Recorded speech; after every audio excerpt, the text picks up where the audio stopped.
till we get the red light. And we're off. What's going on, everybody? It is officially wild card weekend. Welcome to another edition of Waiver Wired. I'm your host, Jen Piacenti, and joining me, as always, is my partner in crime, Eddie Spaghetti. Eddie, what is going on today? Jen, hello to you. I'm quite excited for a really good weekend, super weekend, right? Wild card weekend, a super wild card weekend of football here. I think, maybe outside of two games, I think we're going to get a lot of good ones, a lot of classics this weekend. So I'm excited for a really fun week of football. I do too. Now, in today's episode, we're going to actually talk about post-season drafts. Yes, if you're a true fantasy addict like Eddie and I are, you want to play fantasy all the time. And we're going to talk about different strategies and different kinds of drafts. And then we're actually going to draft our own team in the extra points league. And so there is a lot of pressure on this because we are the fantasy podcast. So We're supposed to be the experts here. A lot of pressure on us. We'll go over the details of that. But one thing about fantasy postseason, I think we should make clear for anybody who's watching. By the way, if you are watching this live, you can join us with questions or comments. Please do. We want you to be a part of this. Jump over to YouTube, write your comments in the chat, and we will get you in this chat here with us.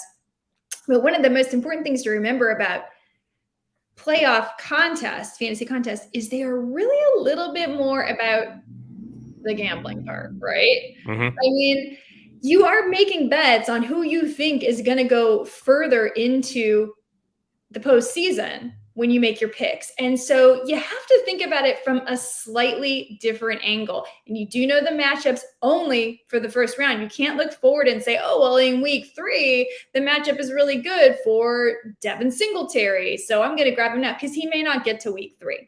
So obviously those things are obvious, I suppose. You also deal with certain players being on bye, and whether that's to your advantage or disadvantage, because there are certain scenarios where it may not always work out for you. So lots to talk about. Before we get there, just a couple of major, NFL headlines.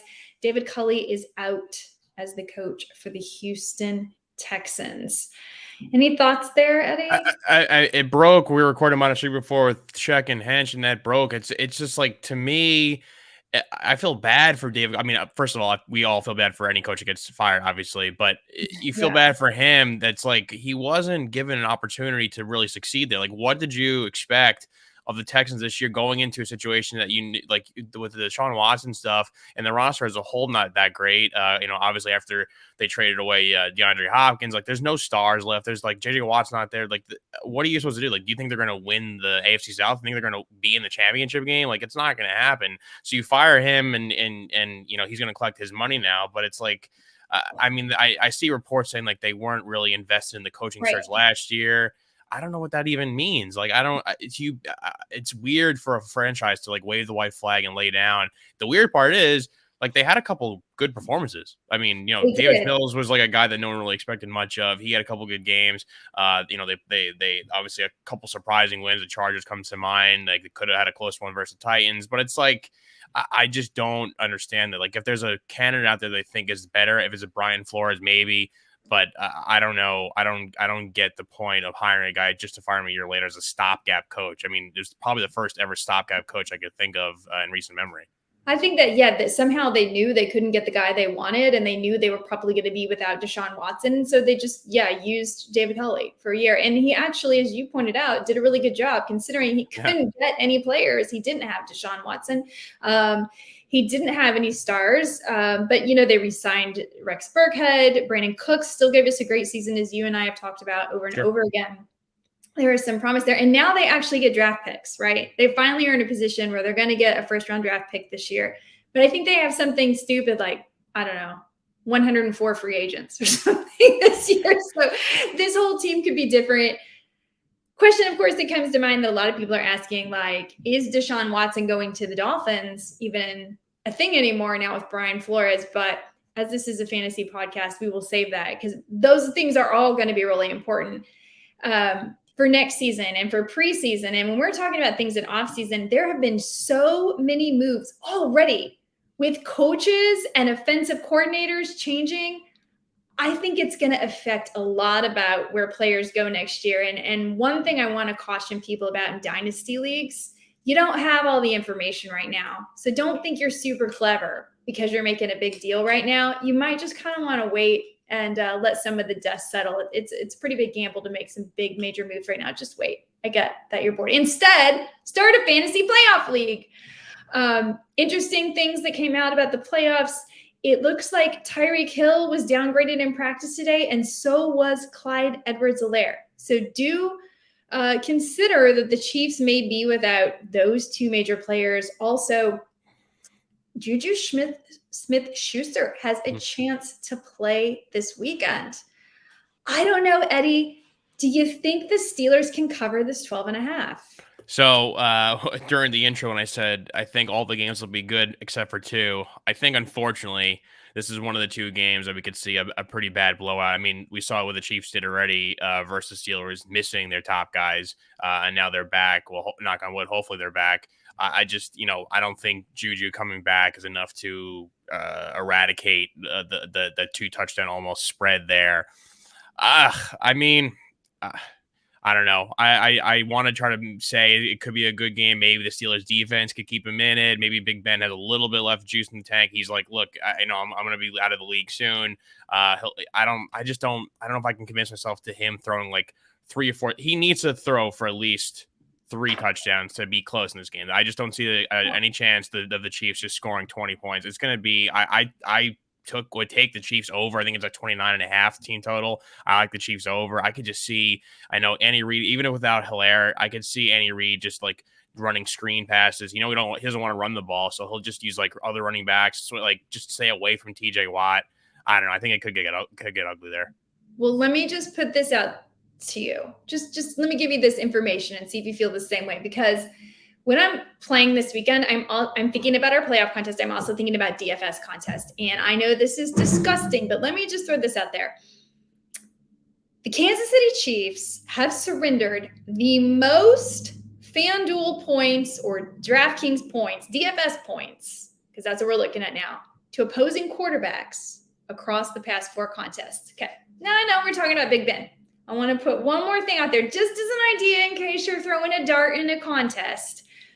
You remember last year in the postseason, Steelers were 1 and done, right? But in that game, Big Ben, 501 yards, 4 touchdowns, also 4 interceptions. But when you're talking about DFS, I can see this game script being, the Chiefs get a lot of points. And then we've seen the Steelers do this all year. 3rd quarter, 4th quarter, they just start throwing it and somehow it happens. I don't think they're going to win this game. But I wonder, if no Tyreek Hill, no Clyde Edwards-Helaire, and maybe they just don't need to push that hard, maybe they'll just at least get close enough chipping back away at the end.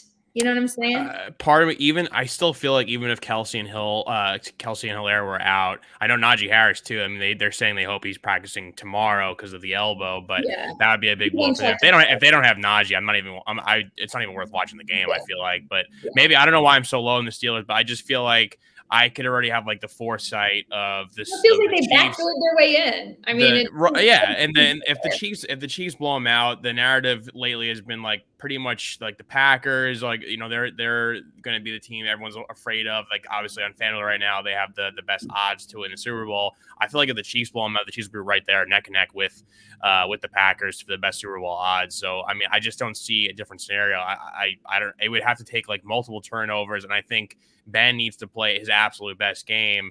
And like I said, no turnovers, Ben 3 touchdowns. And then, if the Chiefs are missing some guys, and maybe if Watt gets to Mahomes, but like I told Dave before, it's not TJ Watt is a great player, but Mahomes played in a division that had really good pass rushers like Von Miller and in the days of Bosa and Ingram together with the Chargers. And, even now with the Raiders with Max Crosby, like he's used to these really good pass rushers coming at him. I don't buy it. All right. I feel you, but I'm going to do at least one nasty DFS lineup. I'm telling you, I'm doing it because you got to be different into GPP. If he does throw for 500 yards and 4 touchdowns, even with 4 picks, that's still a lot of points because he's free. And then I can afford Cooper Kupp. He will be throwing. I will say that. I think he will be throwing. Yeah. Cooper Kupp. Then I can get Cooper Kupp in there. Let me ask you one quick question. Sure. 3-point spread. That's it. Mm-hmm. Between the Niners and the Cowboys. Which way are you going? So I picked the Cowboys for our EP picks and on the few shows.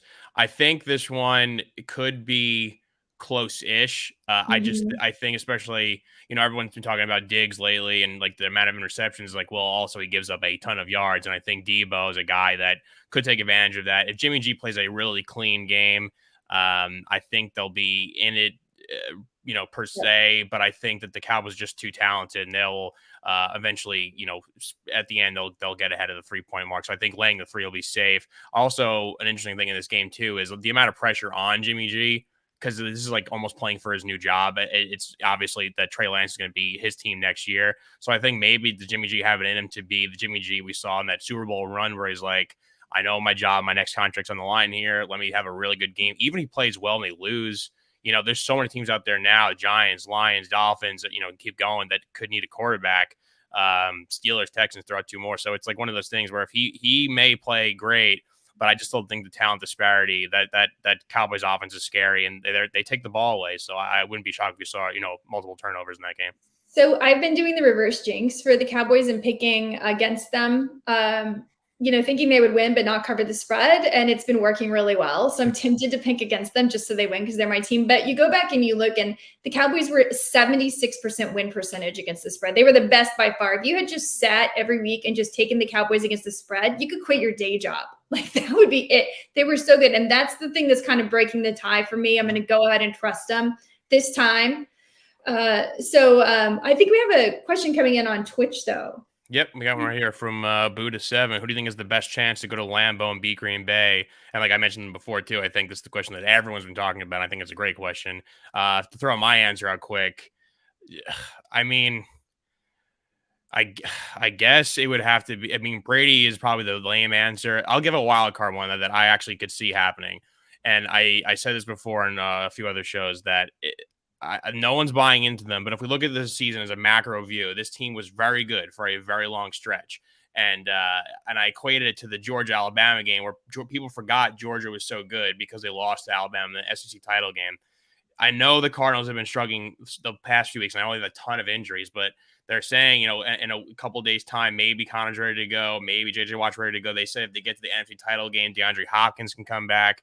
And I just think a mobile quarterback like Kyler Murray is so hard to stop. They have the two-headed monster in the back, but they still have all the good, Kirk, Moore. They have Ertz. They have other guys there too. The defense played really well for a long stretch.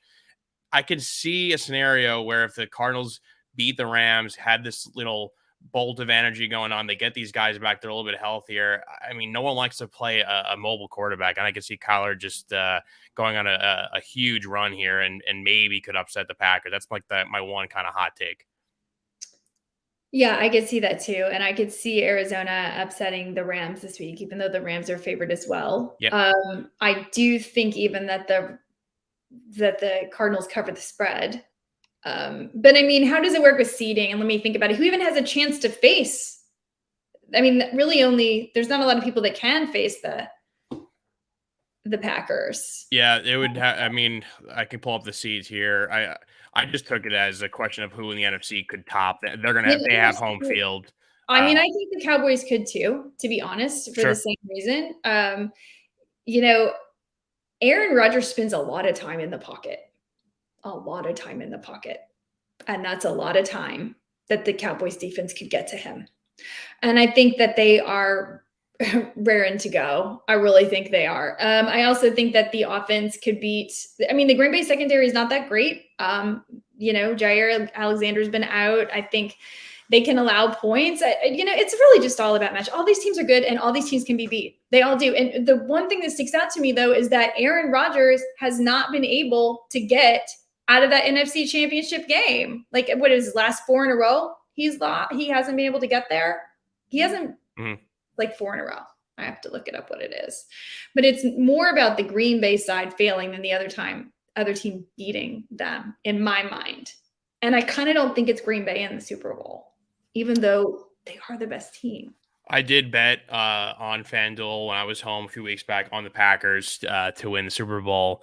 So I do like them. I think obviously the injuries, we haven't talked about it enough recently, just the media in general, but just the losses of Fournette and Godwin to the Bucks, who I thought would have been right there with the Bucks, but with Packers. But so I think those two injuries are just too much to make up, which is why I'm kind of counting out the Bucks there. I think the Bucks will absolutely annihilate the Eagles, but beyond that, I'm not really sure. I think the Cowboys are a fine answer. And I said I'll stick with my hot take of the Cardinals if they could somehow make it to there. I don't mind it. I don't mind it. Who's your AFC pick? I mean, I think it comes down to it's going to be Mahomes and the Chiefs, and maybe this first Bills game versus the Patriots will tell me a lot. I think I will have a better view beyond that. If the Bills struggle versus Belichick, which is a team they pretty much outmatched, I besides that, obviously that weird game, like the 3 pass attempts for the Patriots, I think the Bills could play at the level of the Chiefs because of Josh Allen. Kind of reminds me of what Mahomes was doing a few years back, where he was just improvising, making plays. He's running the ball a lot. He's really the only effective runner. And as long as the defense holds strong, I think that they're a pretty solid opponent. Yeah, my pick is the Titans. They're getting them and the Packers. They're getting healthy at the right time, and it's like and their defense and playing much better. So down at the right time. And I just think that they are under the radar and they're not getting the respect they deserve as a team, and their coaching is excellent. So mine's the Titans. That's my pick. I don't think it's the Chiefs this year. I don't think it's their year. But of course it could be. And the Bills, I love them. But you know what? This is a great way to start. Let's start digging into our team, right? Sure. Because we have to share a team. So Eddie and I have to agree on these players. I'm sure there will be some compromise. So what we're putting together here is a playoff team for the Extra Points Network. And there are lots of ways playoffs teams work. So there is the kind of playoff team which I did today on SiriusXM with Brad Evans on Fade the Noise. And we did an actual draft, and we went around and we took 14 players, 2 quarterbacks, 2 running backs, 2 wide receivers, et cetera, et cetera. You don't get to replace anybody. Once they're out, they're out. There's no rules about who from what team or whatever. So I started my draft with Josh Allen and Dak Prescott. And then I followed up with, I think it was Mike Evans, and you kind of went down and filled out all my things. And I did kind of place some bets on certain teams going a little bit further. In that case, for instance, they asked me, you said you like the Titans. Why don't you have any Titans really on your list? All I took was Titans defense. And I said, because though I love the Titans, I'm not sure, based on where I was in the draft, I'm not sure I can trust Derrick Henry, right? Because he's still injured. I don't know if Donta Foreman's going to be splitting. Ryan Tannehill is not the kind of quarterback that puts up a lot of points, and I'm already missing the first week of points, right? So if Josh Allen even makes it to the AFC Championship versus the Titans, I'm still getting the same amount of games out of Josh Allen and Ryan Tannehill. And the quarterback that I think is going to give me more fantasy points is Josh Allen because of his mobility. I mean, Tannehill's mobile too, but it's just, also the passing game, the whole thing. So there's a lot of strategy in that. Then there is another kind of playoff game, which is where you can start any player. You put together your own team each week, but you can only play the player one time. And the strategy question in this one is, okay, do you want to save those players like your Cooper Kupp for later so you have a lot of points down the stretch? Or do you need to play Cooper Kupp right away on the chance he gets eliminated and then you missed out on Cooper Kupp points, right? Because you're going to miss out on points from either Arizona or LA, 2 teams that could get you a lot of points. So there's a lot of things to think about there. In our league, yours and mine, Eddie, what we're doing right now is the easiest possible league you can do. Nice. It was invented by none other than Harry. Against all odds, Harry. This is his idea. So we've implemented it, and this is how it works. We have 14 positions to fill out. You may only have 1 player from each playoff team. Once that player is out of the playoffs, you're taking zeros at that position. That's it. Mm-hmm.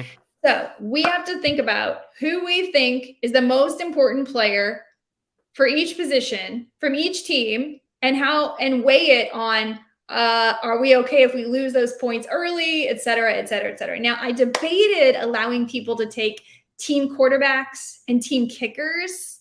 I think I kept it with team kickers. So you just pick the team and the kicker. But team quarterbacks, I started out like, so like, let's say Josh Allen does get injured. Whoever goes in after Josh Allen and after that, you get to keep the quarterback. I decided now let's be mean. Let's make you take the actual quarterback. So we're going to pick actual quarterbacks, no team quarterbacks. And we need to win this because there's a lot of pressure on us because we're the fantasy podcast. I have no doubt we're gonna at least be in the mix at the end. I will say that. I think we've shown that we're pretty good with our picks. Me and you were in the top. And I think obviously your fantasy resume speaks for itself, and mine wasn't too shabby, so we'll be good. I do have a question, just a philosophical question with you building this lineup, and for people who haven't done this yet, how much do you weigh? So you have a team like, let's say the Raiders and Bengals is a good example. It's a close enough game. The spread. Some people, obviously a lot of people lately have been buying on the Raiders, which is why I went from 5.5 to 4.5. But so there's a chance, let's say, that Joe Burrow's out in the first round. But we also know that Joe Burrow could have a monster, 500-yard, 5-touchdown game. Right. One game from Joe Burrow could be worth 3 games of Clyde Edwards-Helaire. Right. So when you put, say, Joe Burrow head to head against like an Aaron Rodgers who is having a first week bye. So like there's a chance that yes, Burrow could lose week 1. There's also a chance that you miss Aaron Rodgers for week 1, then he could lose in week 2. So like when you do this, what do you think about in terms of like the bye week versus the potential out in week 1? We know we're going to get at least 1 game out of everybody. Right. We know that.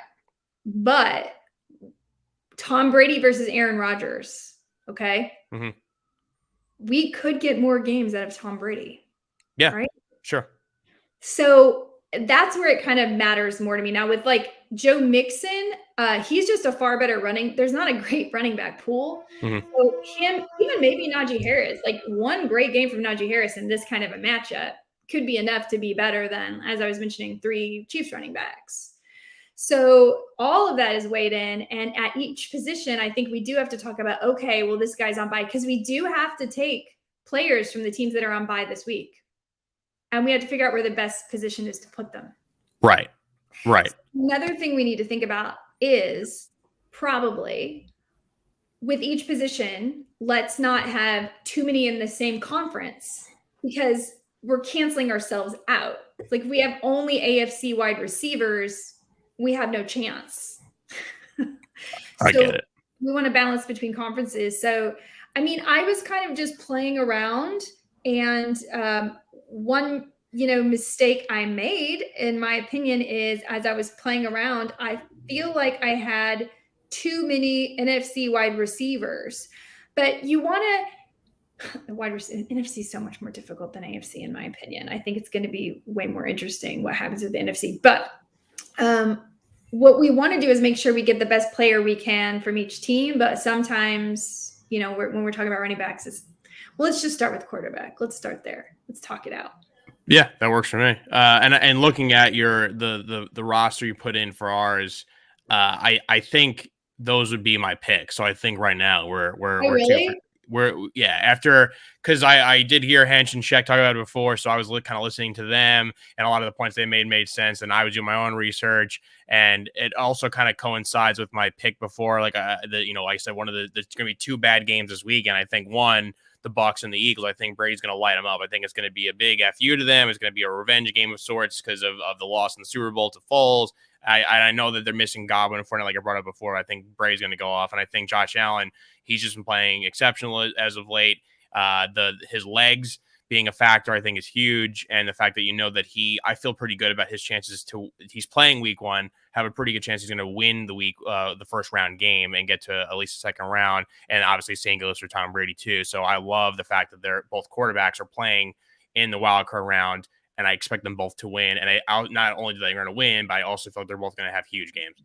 Okay, so that's kind of where I was too. So we're on the same thinking there. Now, of course, we can't stack in this league, right? So I can't go get Stephon Diggs now, and I can't get Mike Evans.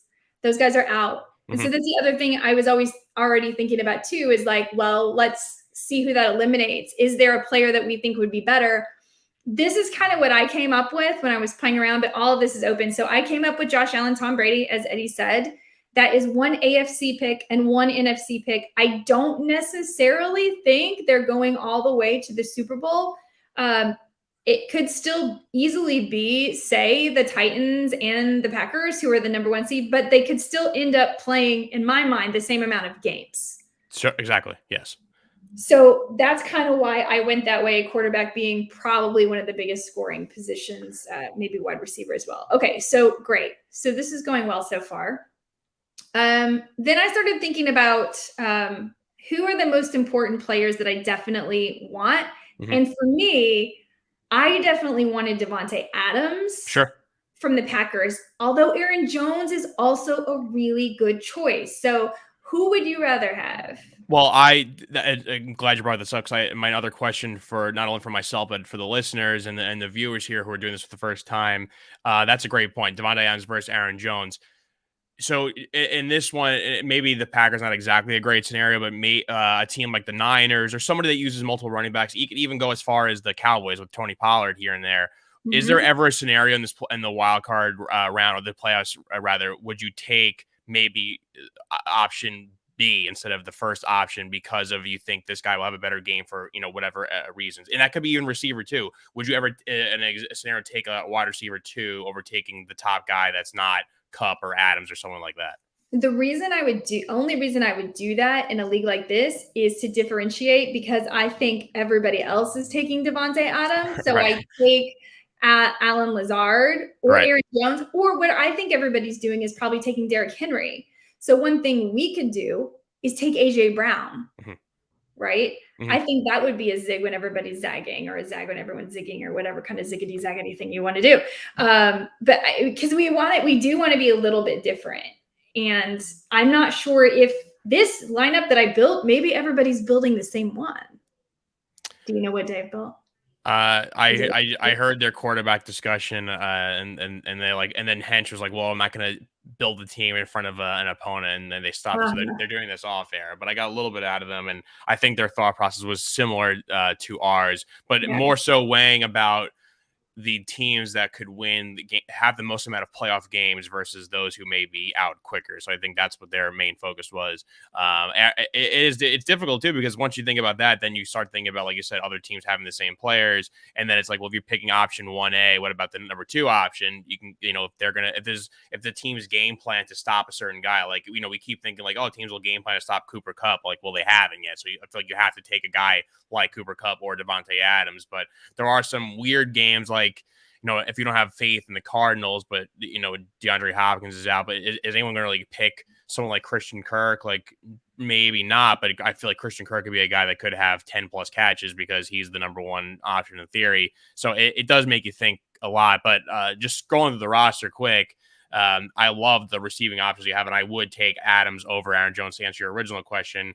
And the running backs, though, were the one spot where, especially 2 of the 3, that I was a little shocked at, and I would love to hear your explanation on Elijah Mitchell and Josh Jacobs. Okay, so that is basically because, I would love to have Deebo Samuel instead, but if we have Deebo Samuel, which wide receiver are we kicking out? Because what we could do is we could do Deebo Samuel at wide receiver and then go Pollard or Zeke, which I'm totally open to. I think that would be great.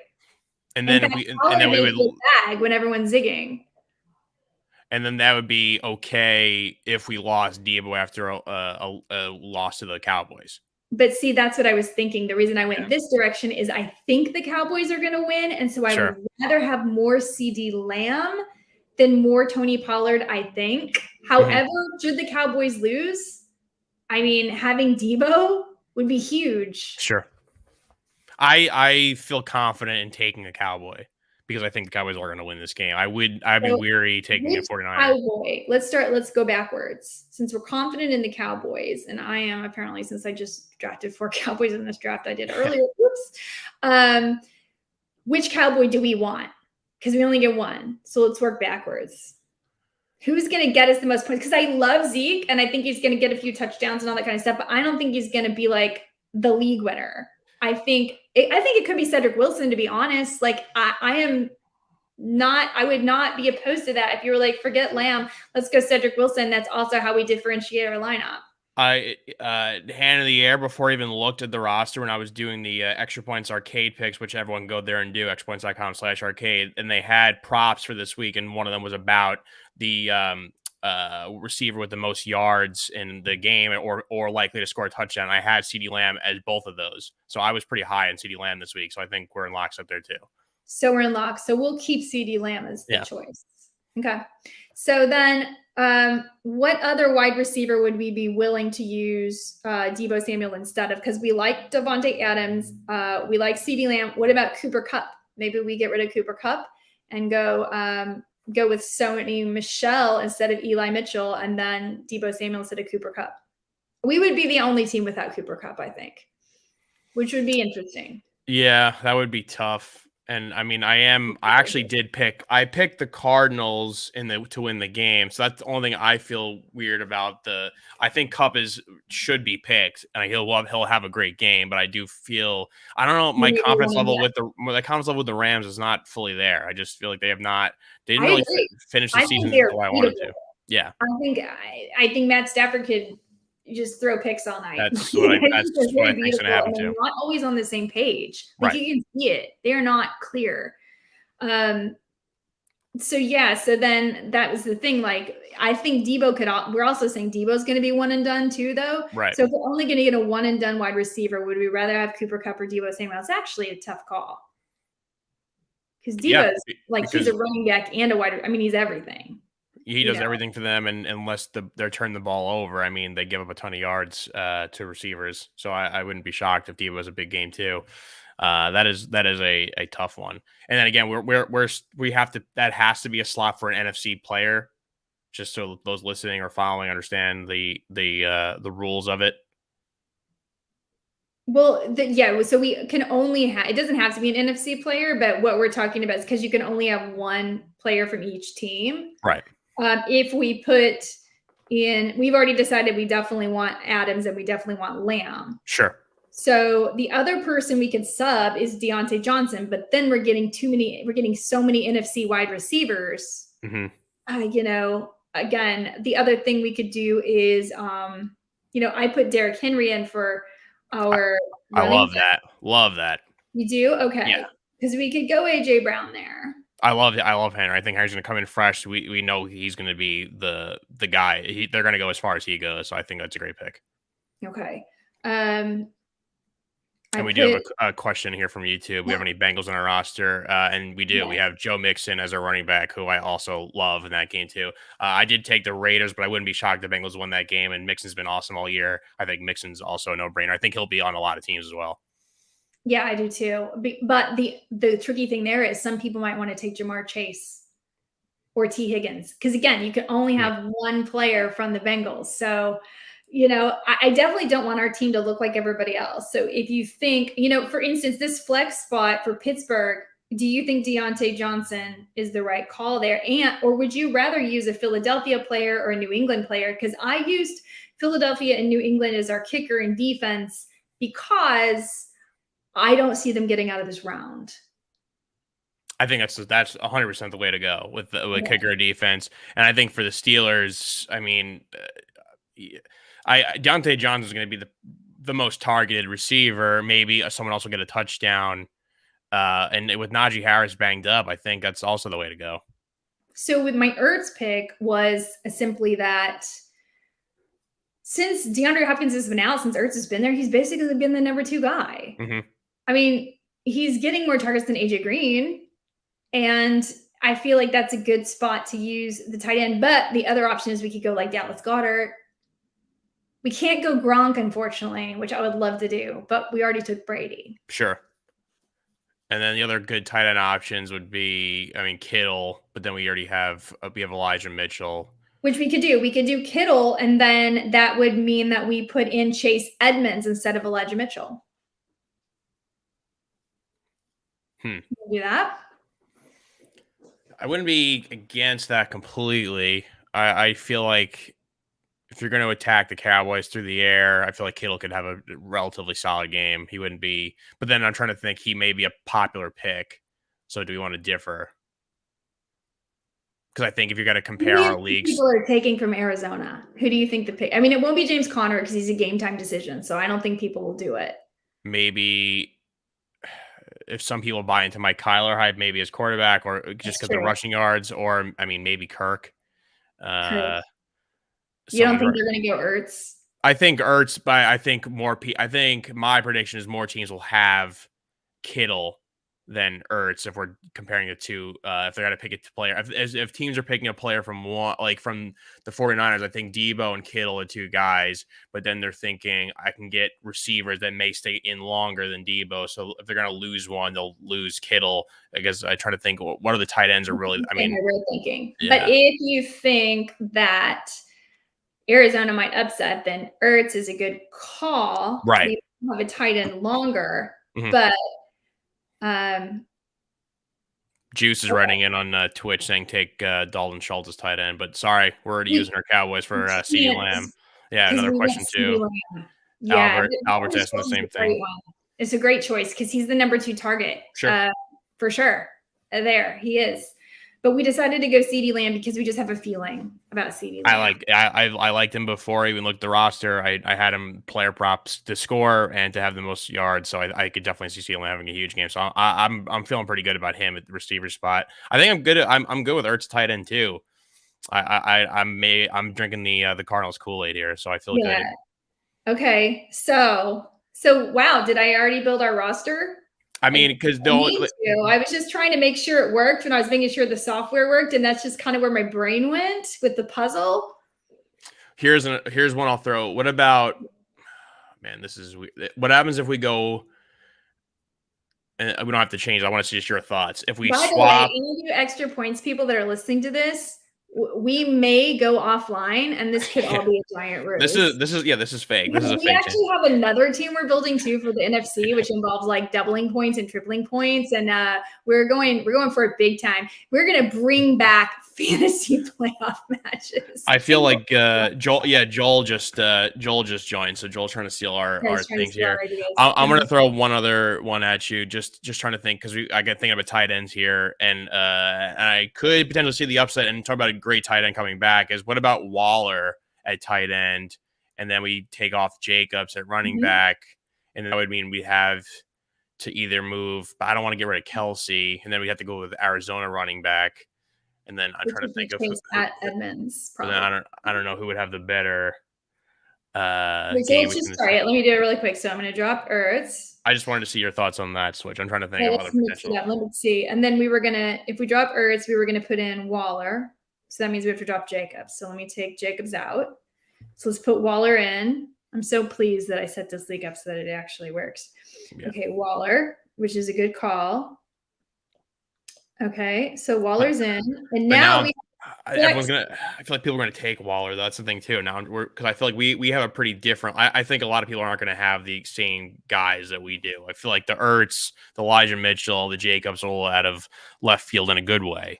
But maybe we can have anybody. If we do the Waller thing, we can have anybody from the Cardinals because we have a flex spot available. Who? So we can have Kirk. Right. We can gamble on DeAndre Hopkins and be crazy and hope he comes back in the future, but that's really risky. Sure. This week we take a 0. We can gamble on Connor. We can always change this at the last minute and change it to Edmonds.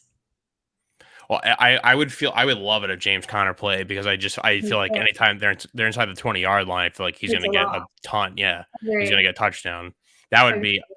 I feel like once Joel stops listening, then we could maybe do that. Because I would like the James Conner pick. I think that might be it. But if James Conner doesn't play, I think Ertz is a good now. Why don't we switch it for now, Waller Connor? Okay.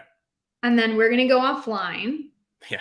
And once we get injury reports, etc., and we can both change this team. So if you hear anything about injury before I do or whatever, let's just whoever gets it first, and we'll talk offline.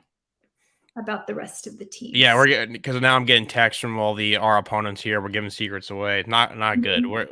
We have Dave always talks about the curse is supposed to. I feel like we're supposed to win. We're Waiver Wire. We're the fantasy podcast. We're coming to us for advice. I mean, like, here, let's talk about this. What about Damian Harris? We don't have Damian Harris in a lineup here because we use New England, and maybe he's going to have a big game. Who else do we not have? Devin Singletary, because we took Josh Allen. That could be a mistake. Maybe we could take Devin Singletary as our running back, Kyler Murray as our quarterback, if you believe he goes forward. See, like, there's a whole lot of ways we can switch this up, but then that would give us 2 NFC quarterbacks. So no, that's actually a bad idea. I'm pretty confident in our quarterbacks that we have. I like those picks. I feel like they're two of you're gonna see Raj. I feel like some people are gonna have Dak. I think really the only quarterbacks you could 100% count out and Jimmy G and probably Carr. But I think everyone else, I think there's a shot of seeing somebody. But I like who we have. We have another comment coming from Twitch. Juice saying we're high on Raiders. I mean, I could also see the Raiders winning the game with Derek Carr having a good game in the air and Waller back and Hunter Renfrow and all that. But yeah, it's not a bad point. I think Waller or Jacobs would probably be involved in a Raiders game. Sure. Though Waller has not been as dependable. I know. Now you can second guess everything. I mean, I think I do like the targets Ertz gets. Sure. And if Connor's out, I think we stick with Ertz. And then if Connor's in, then we could reassess. So the rest of our EP guys can hear. I think we're going to offline this so that people stop listening to our strategy. Our other fantasy league, just quickly, is at NFC. And how it works is, I'll read just kind of the rules. Each week during the contest, fantasy points are multiplied by the number of consecutive weeks each player has been on your roster. So if you pick, this is a bad example that they give here because he's on a bye, but this is what they said. So if you pick Aaron Rodgers to be one of your starting QBs in the first week of the playoffs and the Packers are a wild card team, you would earn his points from week 1. So let's just make that Dak. So you pick Dak. Sure. You earn his points from each one. If the Cowboys win that game, you get his points in the second round times 2.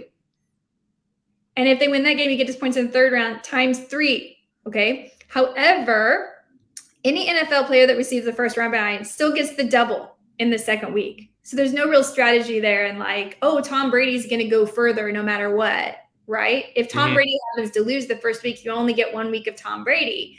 And you're going to get double Aaron Rodgers points no matter what the second week. So that switches it up. And in this league, you can replace players. But if you replace them, you go back to that single multiplier in whatever week it is, right? You could get Dak times 1 times 2, and then he's out. And then you can insert Aaron Rodgers, but times 1, if that makes sense. When I hear that league, the first thing that comes to my mind would be like, wouldn't it be smart to take the 2 seeds and a lot of players in the 2 seeds? Because you're going to have a week, I keep saying week 1, a wild card round game, but you're also home in that game. And you're also home in round 2. And so you have 2 straight home games. So I feel like I would load up on those. Yeah. And I think a lot of the bye teams too, because you automatically get a free round. Yeah. You're a win. So, exactly. Yeah. And they're going to have home games as well. So I think that I would load up on a lot of chalk in that league. I think it is chalk. And then you just hope that you make good replacements along the way. So we can build that team offline together, but I just wanted to kind of throw that out there for people to be thinking about strategy because it changes. And as I mentioned, there are leagues where like it doesn't matter, players, teams, whatever, but you can only start the player 1 time.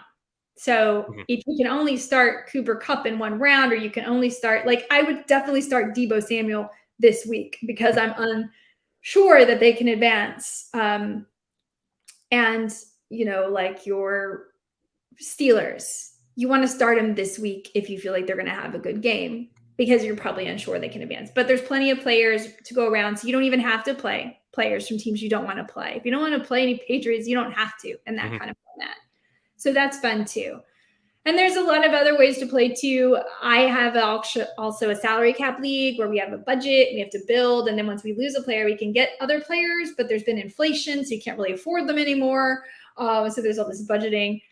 there is no reason to stop playing fantasy. You just have to remember that you have to kind of also be up on your gut feeling about how you would wager the games as well, because there's a lot more guesswork. You don't know what the schedule is going to be.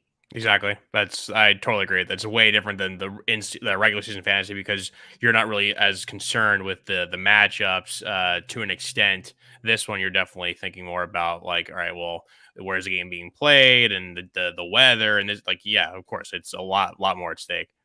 Definitely. So it's not just this, everybody out there. We have games at extrapoints.com/arcade. We will be making our picks for the playoffs.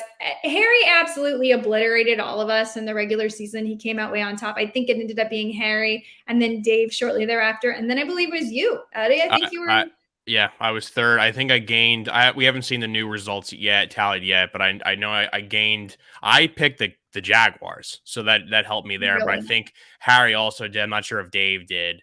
But so I gained a game there. I think I had an okay week, but I think I'm going to end up in third. So yeah, and you had a great regular season as well. So I mean, Pretty good season, but yeah, last week I only got like 7 right, which wasn't the best. I had the last few weeks I've been picking against the Cowboys because I've been so nervous about it. I've become more of a fan and I've yeah. been nervous and I'm kind of kicking myself for doing it as far as like winning money and all that. But I feel like I helped. I feel like I helped with my reverse jinx. So you're welcome, Cowboys fans. I guess I'm happy to take the hit, but I think I got to pick them this week. In fact, I'm going to go make my picks. You guys out there can make your picks too, because you can they still win a golden hat? Oh yeah, we can still win golden hats. There's I think the January edition prop culture, which I think might have been the deadline pass, but you have the NFL pick 'em, the wild card round, you have the NFL prop quiz for the wild card round. We added a new one, first touchdown frenzy. So it That basically would be gets into fun. each specific game and which player thinks going to score first for either I'm side, and there's other kind of totally stuff into that mixed in there. one. It's really fun, and then Cowboys DST. we'll send you the golden hat. We have the winners from last week. The national championship game. Kevin Neal, he got 7 right. Congrats to you. Kim Garbo won the NFL prop quiz at 7 right, and Justin Lance 14 right with the NFL pick'em for week 18 there. So congrats to you guys. But yeah, wild card rounds. We'll be sending out more golden hats. Wild card round, guys. This is so much fun. I love playoff football. It's awesome. I hope you're all enjoying it and playing wherever you can. You know, player prop bets. Like I said, these playoff leagues are really easy to join. The one at NFC that Eddie and I are doing, you don't have to get your friends together to do it. You just build your lineup. You just enter. I think it's a $40 fee, and there's lots of places out there. RT Sports, Fantasy Postseason. My fantasy league, I know they all run postseason. So if you want to get your friends together, you know, I just grouped all these extra points yahoos together and I was like, you must play postseason fantasy because I'm tyrannical and mean. And they all agreed because they're all degenerates. So we're playing now. And hopefully, Eddie, we don't get embarrassed. But I think we have a good start. I'm feeling so good. I'm feeling really good. We talked it out. We'll talk more offline, maybe a little misdirection for those listening in, but I feel like we have a good path right now. I feel like we do. So I guess we'll check back in next week. I'm not sure if we're going to be broadcasting live on Wednesdays or Thursdays. We're discussing changing it to Thursdays so that we're closer to game time, so we have more information as far as the games and the props, since it's not waiver wire time, a little bit different. But we will be back next week for sure, and maybe even with a guest. We shall see, or maybe we'll just be taunting one of our fellow podcast network. That would sound pretty good. That's always fun. Yeah. Anyway, you guys, good luck with all your fantasy football playoff leagues this weekend, your player props and your bets against the spread money line. Don't forget to go put in your picks at extrapoints.com arcade. We'll catch you next week.